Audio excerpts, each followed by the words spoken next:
There's one. Set for stun. What, sir? Boy. How long have you had these droids?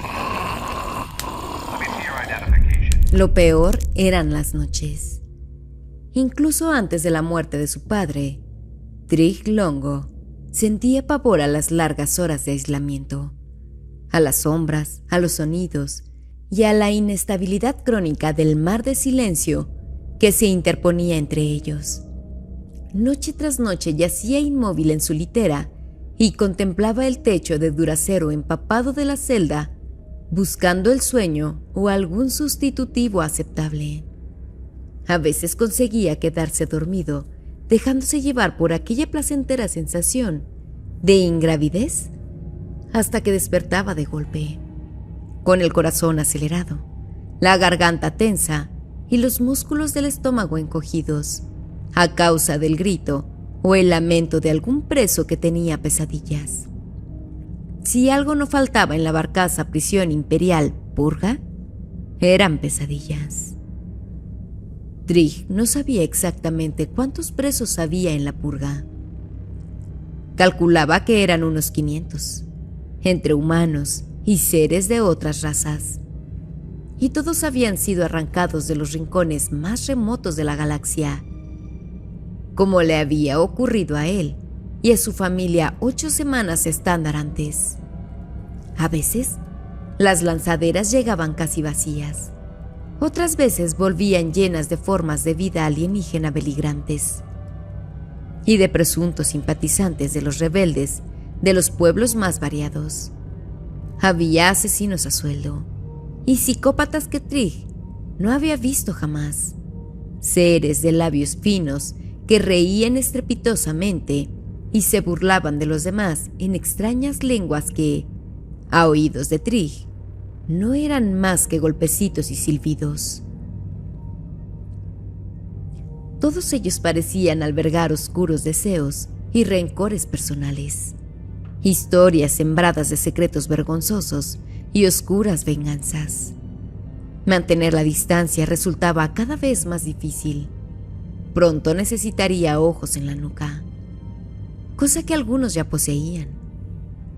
2 semanas antes, Trigg había visto en el comedor a un preso alto y silencioso, sentado de espaldas a él, pero con la mirada con un único ojo, rojo y carnoso, que tenía en la parte de atrás del cráneo. Todos los días, la cosa del ojo parecía sentarse un poco más cerca, hasta que un día, sin previo aviso, desapareció. Pero no de sus sueños. Trigg suspiró. Se apoyó en los codos y miró el pasillo a través de los barrotes. La zona de presos comunes estaba al modo de energía mínima durante la noche, y la larga pasarela estaba permanentemente envuelta en una penumbra gris. Los rodeanos de la celda de enfrente se habían dormido o lo fingían. Hizo un esfuerzo por incorporarse, reguló la respiración y escuchó los ecos apenas perceptibles de los murmullos y gruñidos de los convictos descontentos.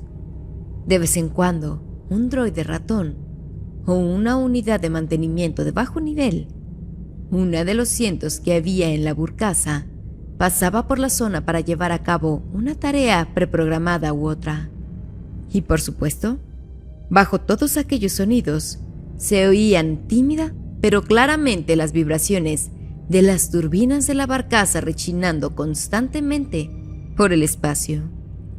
Durante su estancia a bordo, Trigg aún no se había acostumbrado a este último sonido, a la vibración de la estructura de la purga que subía por sus piernas haciéndole temblar huesos y nervios. No podía escapar de la forma en la que boicoteaba cada instante de su vida, convirtiéndose en algo tan familiar como su propio pulso.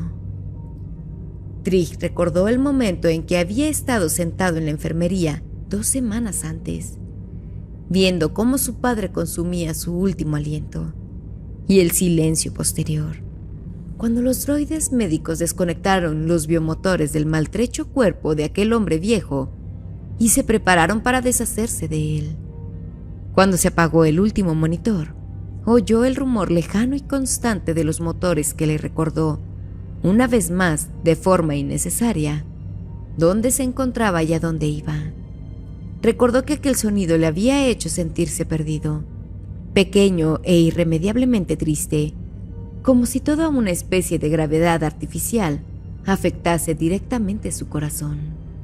Entonces supo, como sabía ahora, que todo aquello solo se debía a una cosa: al implacable esfuerzo del imperio por consolidar su poder. Olvida la política, le había dicho su padre. Dales algo que necesiten o te comerán vivo. Y ya se los estaban comiendo vivos, a pesar de que nunca habían simpatizado con los rebeldes. No más que los timadores de baja estofa, apresados en cualquier operación rutinaria del imperio. Los motores de la tiranía rechinaban y los conducían a través de la galaxia hacia alguna remota luna presidio. Trig se dio cuenta de que aquel sonido no pararía, que se mantendría de forma indefinida, resonando hasta que... «Trig», la voz de Kale sonó detrás de él de forma inesperada, y Trig se estremeció levemente al oírla. Miró hacia atrás y vio a su hermano menor observándolo. Su hermoso rostro, demacrado por la falta de sueño, no era más que un perfil fantasmal suspendido en la penumbra de la celda. Daba la impresión de que aún estaba medio dormido y de que no estaba seguro de si estaba soñando. «¿Qué pasa?», preguntó Cal con un murmullo somnoliento que sonó más bien como un «¿Qué pasa?». Trig carraspeó. Hacía poco que le había empezado a cambiar la voz y se había dado cuenta de que, si no estaba muy atento, se le escapaban gallos. «Nada». «¿Estás preocupado por lo de mañana?». «¿Yo?», resopló Trig. «Anda ya. No pasa nada si lo estás». Cal pareció reflexionar un momento y entonces emitió un gruñido de desconcierto. «Estarías loco si no lo estuvieses». «Tú no estás asustado», dijo Trig. «Papá nunca habría... Iré solo». «No». La palabra salió de su garganta en un tono casi doloroso. «Tenemos que permanecer juntos. Fue lo que dijo papá». «Solo tienes 13 años», dijo Cal. «A lo mejor no eres... Bueno, cumplo 14 el mes que viene». Trig sintió otra oleada de emociones al decir su edad en voz alta. «Soy lo bastante mayor». «¿Estás seguro?» «Totalmente». «Bueno, consúltalo con la almohada. A ver qué dices por la mañana». Cal empezó a farfullar a medida que se dejaba caer en la litera, dejando a Trig sentado con los ojos todavía clavados en el largo y oscuro pasillo del exterior de la celda de presos comunes, que se había convertido en su ya no tan nuevo hogar. «Consúltalo con la almohada», repitió mentalmente, y en aquel preciso momento, como por arte de magia, como si el poder de la sugestión le hubiera hecho efecto, el sueño empezó a perfilarse como una posibilidad. Trig se tumbó y dejó que la pesadez de su propia fatiga lo cubriese como una manta, sustituyendo a la ansiedad y al miedo. Intentó concentrarse en la respiración de Cal, profunda y tranquilizadora. Inspira, expira, inspira, expira. Entonces, en algún lugar de los niveles inferiores, se oyó el gemido de una nueva voz no humana. Trig se incorporó, aguantó la respiración y notó un escalofrío que le tensó la piel de los hombros, los brazos y la espalda, recorriéndole la carne milímetro a milímetro y erizándole el vello de la nuca. Cal, que ya volvía a estar dormido, se revolvió sobresaltado en su litera diciendo incoherencias entre gruñidos. Se oyó otro grito, esta vez más débil. Trig intentó convencerse de que solo era otro convicto cayendo del carrusel nocturno de las pesadillas. Pero no había sonado a pesadilla. Había sonado como un convicto, de la raza que fuese, siendo atacado o volviéndose loco. Se sentó muy quieto, apretó los párpados y esperó que los latidos de su corazón se ralentizaran poco a poco. Pero no lo hicieron. Pensó en la cosa del comedor, en el preso desaparecido cuyo nombre desconocía y que la miraba con aquel ojo encarnado. ¿Cuántos ojos más lo mirarían sin que él lo supiese? Consúltalo con la almohada, pero sabía perfectamente que aquella noche no pegaría el ojo. En la antigua vida de Trigg, en Cimarosa, el desayuno era la mejor comida del día. Además de ser un experimentado traficante y contrabandista, un veterano intermediario que había hecho innumerables tratos con ladrones, espías y estafadores, Von Longo también había sido uno de los mejores cocineros de desayunos no reconocidos de la galaxia. Comed bien a primera hora. Nunca se sabe si esa será vuestra última comida, decía Longo a sus hijos. En la purga, sin embargo, el desayuno era prácticamente incomestible y a veces parecía estremecerse con las continuas vibraciones como si estuviese vivo en el plato. Aquella mañana, Trigg contempló la masa pastosa de basofia incolora mientras se la servía sobre un trozo de carne cartilaginosa con la que formó un amasijo pegajoso que parecía un nido de carne de insectos carnívoros voladores. Seguía removiendo aquel rancho con apatía cuando Cal arqueó las cejas y le echó un vistazo. ¿Has dormido algo esta noche?, preguntó Cal. Un poco. ¿No vas a comer? ¿Esto?, dijo Trigg, removiendo el contenido de la bandeja una vez más y estremeciéndose. No tengo hambre, afirmó mientras miraba cómo Cal engullía hasta el último bocado de su desayuno con una voracidad inquietante. ¿Crees que la comida será algo mejor cuando lleguemos a la luna, Presidio? Hermanito, creo que tendremos suerte si no acabamos siendo el menú. Trigg le dedicó una mirada sombría. No les des ideas. Anímate. Cal se limpió la boca con la manga y sonrió. Con lo pequeño que eres, seguro que te pondrían de aperitivo. Trigg soltó el tenedor de nuevo y resopló para demostrar que había entendido el chiste. Aunque no era capaz de decírselo, su hermano mayor siempre había sido valiente, algo que obviamente había heredado de su padre. Y aquello era algo que le envidiaba con todas sus fuerzas. Cal no estaba hecho para el miedo. De alguna forma, no se dejaba llevar por él. Lo único que parecía preocuparle era que no le diesen por ración lo que fuera que sirviera a los Co-2180 con las bandejas de los presos. De repente, por asociación, Trigg se puso a pensar otra vez en su padre. La última conversación que habían mantenido seguía perfectamente viva en su memoria.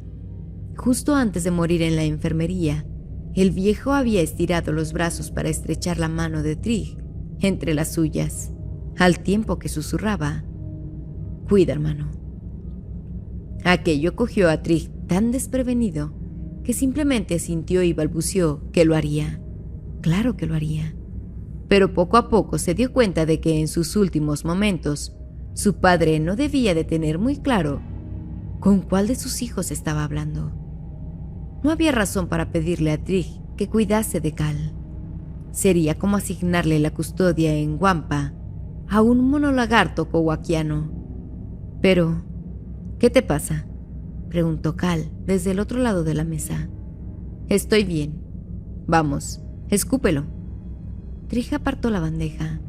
Es que no entiendo cómo pueden ponernos esto para comer, día sí, día también. Nada más. Entonces, como si le hubiese leído la mente, Cal fijó la mirada en la bandeja de Trigg. ¿No te lo vas a comer? Cuando sonó la alarma al acabar de comer, Cal y él se levantaron y se deslizaron hasta el pasillo entre el mar de presos. Desde las plataformas de observación elevadas, un séquito de oficiales imperiales de prisiones y soldados de asalto uniformados permanecía alerta, observando cómo avanzaban hacia la zona común con ojos negros y sin vida. Abajo, los prisioneros caminaban en grupos, murmurando y riendo, prolongando deliberadamente el proceso todo lo posible para exprimir al máximo la poca indulgencia que los guardias les mostraban. La cercanía de los cuerpos sucios resultaba pegajosa y maloliente. Trig volvió a pensar en el nido de carne y sintió una ligera náusea. Todo aquel lugar era un nido de carne. Poco a poco, con una naturalidad estudiada, Cal y él se fueron quedando atrás, alejándose de la multitud. Aunque Cal no había dicho ni una palabra, su postura había cambiado sutilmente. Ahora estiraba la espalda, erguía los hombros y en su rostro un sereno estado de alerta había sustituido a la despreocupación anterior. Sus ojos miraban a derecha e izquierda y no se detenían en nada más que 1 o 2 segundos. ¿Estás seguro?, preguntó sin apenas mover los labios. Segurísimo, asintió Trig. ¿Y tú? 100%. En la cara de Cal, nada parecía indicar que estuviese hablando. Recuerda que cuando bajemos estaremos muy cerca de ellos. Hagas lo que hagas, mantén siempre el contacto visual. No apartes la mirada ni un momento. ¿Entendido? Y si empiezas a notar que algo va mal, sea lo que sea, nos vamos.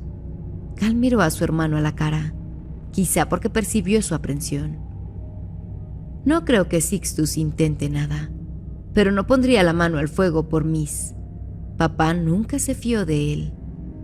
A lo mejor, Trig empezó la frase y la dejó a medias. Se dio cuenta de que estaba a punto de sugerir que lo cancelasen todo. No porque estuviese nervioso, que lo estaba, sino porque parecía que Cal también lo estuviese pensando. Podemos hacerlo, dijo Cal. Papá nos enseñó todo lo que necesitamos saber. No debería llevarnos más de 1 minuto o 2 y estaremos de vuelta enseguida. Si tardamos más, podría acabar siendo peligroso. Miró a los lados y luego clavó los ojos en Trig. Voy por delante, ¿de acuerdo? Trig asintió, pero notó cómo una mano le caía sobre el hombro y le impedía avanzar.